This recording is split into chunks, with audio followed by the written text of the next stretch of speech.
toute la nuit, on a eu entre 1 et 4 nœuds de vent et ça a été une bataille au couteau avec les adversaires. C'était un peu le remake de l'arrivée à Dublin en Irlande. Mais bon, ça s'est bien terminé pour nous. On a réussi à se dépêtrer de ces petits airs erratiques et à couper la ligne en pole position.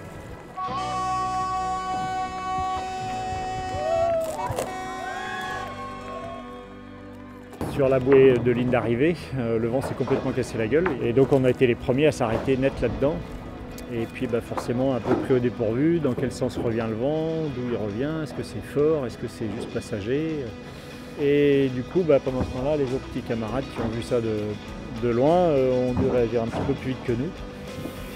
Et puis on s'est un petit peu emporté, on s'est un peu énervé autour des bouées. Et donc on a perdu pas mal de temps et jusqu'à ce que même Gitana passe devant nous. Et du coup ça nous a un peu beaucoup énervé et on s'est bien battu pour essayer de reprendre les 2 places qu'on avait chèrement gagnées et gardées pendant une bonne partie du parcours.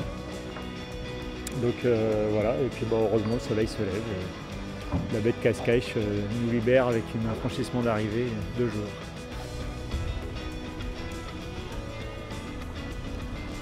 Ouais, on a un peu les boules quand même quand ça se passe juste à l'arrivée comme ça. Mais oui, si, on a beaucoup appris. Puis c'est une progression. Hein. On avait fait 5e à la première étape, donc 3e c'est une progression, donc ouais, satisfait.